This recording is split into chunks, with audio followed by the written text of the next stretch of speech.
Movie start होती है और हमारी मेन कैरेक्टर इसाबेला एक बीच पर सनबाथ ले रही है। उसका अभी अभी एक बॉयफ्रेंड बना हुआ है। उसे ढूंढते ढूंढते वो उसके घर तक आया था। इसाबेला कहाँ है ये किसी को भी पता नहीं था। उसे ढूंढते हुए उसका ब्रदर विक्टर इस सी शोर तक आया। उसे बताता है कि उसका बॉयफ्रेंड आया हुआ था। इसाबेला बोलती है कि मदर को ये सब बात नहीं पता चलनी चाहिए। उसकी मदर उसे बहुत सारे क्वेश्चंस पूछेगी और उसे अच्छा नहीं लगता। और एक प्रॉब्लम ये भी है कि इसाबेला फ्रेंच है और उसका बॉयफ्रेंड जर्मन। ये बात जब किसी को पता चलती है तो क्रिंजी मूवमेंट हो जाता है, तो इसलिए छुपा कर रखना चाहती है। इसाबेला चाहती थी मदर को पता ना चले, पर मदर को पता चल चुका है। मदर इसाबेला को कहती है कि एक रात वो हमारी फैमिली के साथ डिनर कर सकता है। इसाबेला कहती है कि वो इतना स्मार्ट नहीं है, वो उसे कहीं भी इन्वाइट नहीं करना चाहती। इसाबेला का बॉयफ्रेंड बीच पर था तो वो भी वहाँ पहुँच गई। बॉयफ्रेंड का नाम फिलिक्स है। फिलिक्स इसाबेला के पास आता है। रात में एक पार्टी होने वाली है तो उसमें उसे इनवाइट करता है। वो पार्टी में तो जाना चाहती है, पर अगर सबके सामने गए तो प्रॉब्लम आ सकता है। उसका ब्रदर उसकी फैमिली को डिस्ट्रैक्ट करता है, पर इसाबेला पीछे के दरवाजे से निकल जाती है। इसके बाद हम देखते हैं कि इसाबेला और फिलिक्स ये दोनों बीच पर वॉक करते हैं, आइसक्रीम खाते हैं, बीच की सैंड पर हैंग आउट करते हैं। ये दोनों फिर यही इंटीमेट हो जाते हैं। इसाबेला का ये फर्स्ट टाइम था। रात में फिलिक्स इसाबेला को घर तक छोड़ने के लिए आता है। इसाबेला का ब्रदर वरीड था तो इसाबेला के रूम में ही सो रहा था। उसे एक्चुअली पता था कि आज इसाबेला क्या करने वाली है। ये ब्रदर सिस्टर एक दूसरे के साथ ट्रांसपेरेंट है। विक्टर इसाबेला से पूछता है कि वो कैसी है, पर इसाबेला उसे वहां से निकल जाने के लिए कहती है। उसके लिए ये जरा अजीब एक्सपीरियंस था। एक दो दिन में इसाबेला का 17th बर्थडे आता है। यह सेलिब्रेशन के लिए उसने फिलिक्स को नहीं बुलाया। ये समर चल रहा था। अपने फादर से मिलने के लिए यहाँ वो आई हुई थी। एक्चुअल में उसकी मदर और फादर का डिवोर्स हो चुका है, तो हर समर वो अपने फादर से मिलने के लिए यहाँ आती रहती है। उससे पता था कि उसकी और फिलिक्स की रिलेशनशिप ज़्यादा आगे नहीं जा सकती। वैसे भी उसे सिर्फ वो यूज ही कर रही थी। जब वो फिर से अपने घर रिटर्न हो रही है तब रास्ते पर उसे फिलिक्स दिखता है, पर वो फिर से मोड़ कर भी नहीं देखती। लाइफ के साथ आगे बढ़ जाती है। इसके बाद हम डायरेक्टली ऑटम सीजन देखते हैं। बहुत सारा टाइम गुजर चुका है। इसाबेला अपने क्लाइंट से मिलने के लिए होटल में आई हुई है। वो पैसों के लिए आजकल लोगों के साथ सोती है। आज का उसका क्लाइंट एक बहुत ही बूढ़ा आदमी है। वो जब इसाबेला को देखता है तो कहता है कि तुम्हारी एज तो तुमने बहुत ही ज़्यादा बताई थी। उसे वो अंडर एज लगती है। इसाबेला भी कहती है कि तुम भी तुम्हारे फोटो जैसे नहीं हो। उसने एक ऑनलाइन वेबसाइट पर रजिस्टर किया था जिससे उसे क्लाइंट मिलते हैं। इसी वजह से इन दोनों को जो इन्फो मिली है ये ऑब्वियसली ज़रा सी गलत है। ये जो अब होटल का क्लाइंट है इसका नाम है जॉर्ज। जॉर्ज फिर इसाबेला को उसके पास बैठने के लिए कहता है। उससे वो पूछता है क्या तुम स्टूडेंट हो। इसाबेला कहती है कि हाँ। वो कहता है कि आजकल हालत ही खराब चल रहे हैं। जॉर्ज फिर इसाबेला को उसके पास बैठने के लिए कहता है। उसे सहारता है और बोलता है कि तुम्हारी आईज बहुत ही ब्यूटीफुल है, इनमें एक अजीब सा दर्द है। इसके बाद ये दोनों इंटीमेट हो जाते हैं। इसके बाद हमें डायरेक्टली इसाबेला का क्लासरूम दिखाया जाता है। इस क्लासरूम में एक पोएम पर डिस्कशन चल रही है। वो पोएम क्या थी ये इम्पोर्टेंट नहीं है, क्योंकि इस डिस्कशन से इस मूवी की स्टोरी पर एक बैकग्राउंड कमेंट्री की जाती है। इसमें से एक लड़का कहता है कि समर था, समर में आपको जॉयफुल एक हैप्पीनेस महसूस होता है, उसमें जो नशा है इसके बारे में पोएम थी। दूसरा लड़का कहता है कि ये पोएम जॉय और सैडनेस के बारे में है।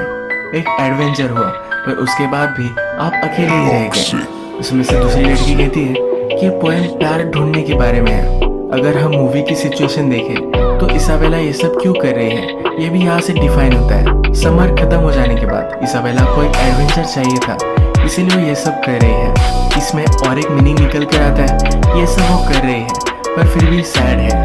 वो कुछ ना कुछ तो सही ढूंढना चाहती है, पर अभी तक उसे कुछ भी मिल नहीं रहा। इसाबेला के क्लास में एक लड़का उसे पसंद करता है, पर उसे वो ज़्यादा भाव नहीं देती। इसाबेला कंटिन्यूसली अलग अलग क्लाइंट से मिलती रहती है। एक बिजनेसमैन उसे हायर करता है, सिर्फ अपने आप को प्लीज करता है, पर उसे टच भी नहीं करता। उसे वो पूरे पैसे नहीं देता। इसाबेला उससे पूछती है तो कहता है कि तुम्हारी इतनी ज़्यादा प्राइस नहीं है। वो उस पर कुछ भी कर नहीं पाती। एक दिन उसकी मदर उसे थिएटर ले जाना चाहती है। इसाबेला कहती है कि मुझे बहुत सारा स्टडी करना है, मैं नहीं आ सकती।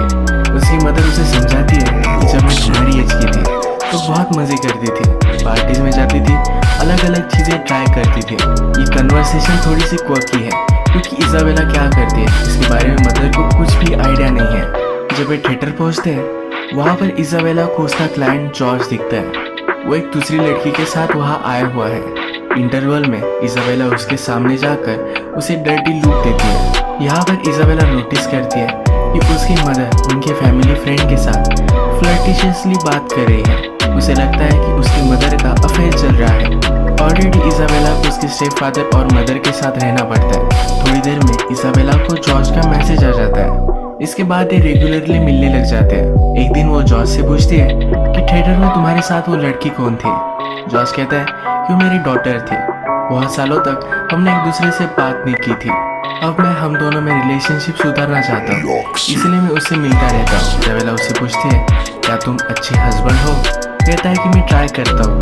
जॉर्ज इजाबेला से भी उसके बारे में पूछना चाहता है और वो कुछ भी बताती नहीं। इस बार जब वो इंटीमेट हो रहे थे तो अचानक से हार्ट अटैक की वजह से जॉर्ज की डेथ हो जाती है। इजाबेला बहुत डरती है, उसे बचाने की कोशिश करती है पर कर नहीं पाती। वो जल्दी से वहाँ से भागने की कोशिश कर रही थी पर बाथरूम में वो गिर गए। उसके सर पर थोड़ी सी चोट आती है।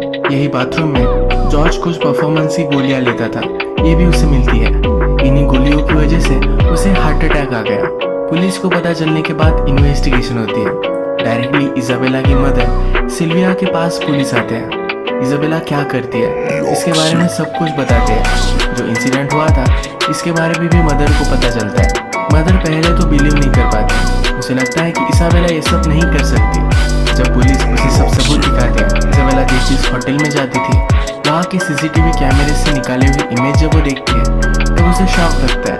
पुलिस उसे कहते हैं कि इजाबेला 17 साल की है, इस वजह से उसे कुछ भी सजा वगैरह नहीं होगी। लीगली तो उसे विक्टिम ही माना जाएगा। और भी इन्वेस्टिगेशन के लिए सिल्विया के साथ वो घर पर आते हैं। इजाबेला का लैपटॉप वगैरह देखते हैं। वहाँ पर उन्हें इजाबेला इंटरनेट से क्लाइंट ढूंढती थी, ये सब पता चल जाता है।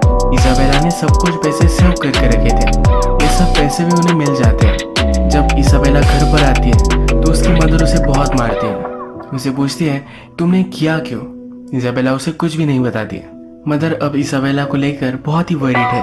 उसका हस्बैंड उसे समझाता है कि इजाबेला बहुत ही ब्यूटीफुल है, उसे ऑफर मिली होगी, शायद वो रिफ्यूज नहीं कर पाई। अब नेक्स्ट सीन में इजाबेला पुलिस को स्टेटमेंट दे रही है। एक्चुअल में कोई एक आदमी ने अप्रोच किया था। उसने उसके साथ सोने के लिए इजाबेला को एक डील दी। अपना नंबर देकर वहाँ से वो चला गया। इजाबेला कहती है कि मैंने सोचा और मुझे लगा कि मुझे ट्राई करना चाहिए। जब वो उस आदमी के साथ थी तो उसे कुछ फील नहीं हुआ। जब पहली बार वो अपने फर्स्ट बॉयफ्रेंड के साथ थी तभी भी उसे कुछ भी फील नहीं हुआ था। वो कहती है कि फर्स्ट टाइम ये सब करना मुझे अच्छा नहीं लगा और बाद में मुझे फिर से करना चाहिए ऐसा लग रहा था। उसने फिर एक सेकंड फोन ले लिया। उसी से वो क्लाइंट से बात करती थी। लेडी ऑफिसर उससे पूछती है क्या तुम कंटिन्यू करने वाली हो। इजाबेला कहती है कि मुझे पता नहीं है। ऑफिसर उसे समझाती है कि बहुत ही डेंजरस था, तुम्हारे साथ कुछ भी हो सकता था। इजाबेला ने जो भी सब पैसे कमाए थे ये सब अब उसकी मदर रखने वाली है। डिनर टेबल पर डिस्कशन होती है कि उस मनी के साथ क्या किया जाए। तो मदर कहती है कि हम इसे डोनेट कर देंगे। इस बात को लेकर इजाबेला बहुत ही अपसेट है। मदर इजाबेला को थेरेपिस्ट के पास लेकर आती है। मदर कहती है इसे पैसों की कोई भी जरूरत नहीं थी, इसे पॉकेट मनी देती हो, इसे जो भी चाहिए ये वो बाय कर सकती है। इजाबेला के फादर भी उसे पैसे सेंड करते रहते हैं। इनमें डिस्कशन होती है कि इजाबेला के पैसों के साथ क्या करना चाहिए। थेरेपिस्ट कहता है कि वो उसने कमाए हैं, ये उसे ही मिलने चाहिए। एक दिन इजाबेला के फैमिली फ्रेंड्स अपने बच्चों को घर पर छोड़कर बाहर जाने वाले थे। इजाबेला को वो बेबी सिट करने के लिए बुलाते हैं। जब रात में वो घर पर आते हैं तो हस्बैंड कहता है कि मैं इजाबेला को छोड़ कर आता हूँ, पर वाइफ को इजाबेला के बारे में पता है। वो उसे खुद घर छोड़ने के लिए आती है। उसके स्टेप डैड टीवी देख रहे थे। इजाबेला उनके पास आकर बैठती है। उन्हें देखकर हंसने लग जाती है। वो पूछता है कि तुम ये क्या कर रही हो। कहती है कि तुम बहुत ही फनी हो, तुम मुझे बहुत हंसाते हो। स्टेप डैड उसे समझाने की कोशिश करते हैं। कहते हैं कि मुझे पता है कि तुम एक टीनेजर हो, तुम कुछ एक्सपेरिमेंट करना चाहती थी। तुम्हारी मदर को तुमने बहुत हर्ट किया है। इजाबेला अपने स्टेप फादर से भी फ्लर्ट कर बात कर रही थी। मदर ने जब ये देखा तो गुस्से में फादर को लेकर वो चली गई। मदर कहती है मुझे इजाबेला से घिन आती है। नेक्स्ट सीन में हम देखते हैं कि इजाबेला अपने थेरेपिस्ट के पास आई हुई है। थेरेपिस्ट उससे पूछता है कि उस आदमी के मर जाने के बाद तुमने स्टॉप क्यों कर दिया। वो कहती है कि मैं जॉर्ज से बहुत बार मिली थी। थेरेपिस्ट पूछता है कि क्यों। वो कहती है कि वो बहुत ही स्वीट था, उसे वो अच्छा लगने लग गया था, उसे मुझसे ज़्यादा कुछ चाहिए नहीं था, वो हमेशा मुझे सहलाता रहता था। जिस दिन उसकी डेथ हुई उस दिन वो पहली बार ही इंटीमेट हुए थे। इजाबेला फिर कहती है कि मुझे बहुत ही गलत लगा, पहली बार मैं जो काम कर रही हूँ एक करते हुए मुझे डर्टी लगा। इसके बाद वो कंटिन्यू करना नहीं चाहती थी। इसके बाद नेक्स्ट सीन हम देखते हैं कि इजाबेला की फ्रेंड का ब्रेकअप हो चुका है। वो उसे चीयर अप करने के लिए और रात में पार्टी में जाने वाले हैं। इस पार्टी में उसे अच्छा नहीं लगता, वो जरा साइलेंस के लिए बाहर आ जाती है। उसका क्लासमेट एलेक्स उसे मिलता है। एलेक्स वही क्लासमेट है जो उसे पसंद करता है। वो फिर डायरेक्टली उसे पूछ लेता है, क्या मैं तुम्हें किस कर सकता हूँ? वो थोड़ी सोच कर उसे हाँ कह देती है। ये दोनों फिर पार्टी में आकर डांस करते हैं। रात भर बातें करते करते सिटी में घूमते हैं। पेरिस का famous bridge the Lovelock bridge, इसको भी विजिट करते हैं। इनकी डेट बहुत ही ब्यूटीफुल थी। इसके बाद मूवी में स्प्रिंग आता है और एक सीजन बदल चुका है। एलेक्स और इसाबेला अब रिलेशनशिप में है। जैसे हमें पता है कि टाइम गुजर चुका है और इसाबेला अब एलेक्स के साथ नहीं रहना चाहती। उसे कहती है कि मैं तुम्हारे प्यार में नहीं हूँ, उससे ब्रेकअप कर लेती है। जिस एक्साइटमेंट के लिए वो लोगों से मिलती थी उसकी लाइफ से मिसिंग है। उसके पास अभी भी उसका दूसरा मोबाइल है जिसे वो ऑन कर देखती है तो उसके प्रीवियस क्लाइंट से बहुत सारे मैसेजेस उसे आए हुए हैं। एक मैसेज जॉर्ज की वाइफ की तरफ से है, वो उससे मिलना चाहती है। जहाँ पर जॉर्ज और इसाबेला मिलते थे वहीं पर ये मिलते हैं। जॉर्ज की वाइफ कहती है कि जिस लड़की से मेरा हस्बैंड मिलता था एक बार मुझे उसे देखना था। इसाबेला उसे सॉरी कहती है। वाइफ कहती है कि तुम्हारी इसमें कोई भी गलती नहीं है, वो पहले ही बीमार था, तुम्हारी जैसी इतनी ब्यूटीफुल लड़की से प्यार करते करते वो मर गया, इससे अच्छी डेथ क्या हो सकती है। वो कहती है कि तुम बहुत ही ब्यूटीफुल हो, तुम में एक दर्द है। यही चीज़ थी जो जॉर्ज भी इसाबेला को कहता था। जॉर्ज की वाइफ कहती है मैं भी जब यंग थी तो तुम्हारी जैसे ही दिखती थी। अगर हम इसे फिर से एनालाइज करें तो जॉर्ज अपनी यंग वाइफ को याद करता था। इसाबेला के साथ पहले कभी भी वो इंटीमेट नहीं हुआ था, उसे सिर्फ वो सहलाता रहता था, उसे देखता रहता था। जब वो उसके साथ पहली बार इंटीमेट हुआ तभी उसकी डेथ हो गई। इसाबेला जो करती है ये जॉर्ज की वाइफ को इंटीमिडेटिंग लगता है। इसके बाद वो इसाबेला को जॉर्ज की जहाँ डेथ हुई थी वहाँ पर लेकर आती है। वो कहती है कि एक बार मुझे रूम देखना था। इसाबेला भी यही चाहती थी। उसके पास आकर उसे लेटने के लिए कहती है। जिस तरह से जॉर्ज इसाबेला को सहलाता था उसी तरह से वाइफ भी इसाबेला को सहलाकर उसे सुला देती है। इसाबेला जब उठी तो जॉर्ज की वाइफ वहाँ से चली गई थी। यही मूवी एंड हो जाती है। आपको लग सकता है कि बहुत ही अब्रप्ट एंडिंग है, तो ऐसा नहीं है। अगर हम देखें तो इसाबेला और जॉर्ज की वाइफ ये दोनों क्लोजर चाहती थी। जॉर्ज की वाइफ देखना चाहती थी कि वो कौन थी जिसके बाद जॉर्ज जाया करता था। जब उसने इसाबेला को देखा तो उसे उसका रीज़न पता चल गया। शायद जॉर्ज और उसकी वाइफ की रिलेशनशिप जैसे पहले थी वैसी नहीं रही। वो अपनी वाइफ को मिस करता था। इसाबेला में भी उसे अपनी वाइफ ही दिखी। जॉर्ज की तरह इसाबेला को सहलाकर वो अब इस सिचुएशन से मूव ऑन कर गई। इसाबेला के एंडिंग के बारे में हम बात करें। जॉर्ज के मर जाने के बाद वो भी डिस्टर्ब हो चुकी थी। उसके बाद उसकी रिलेशनशिप हुई है पर सही से क्लोजर नहीं मिला था।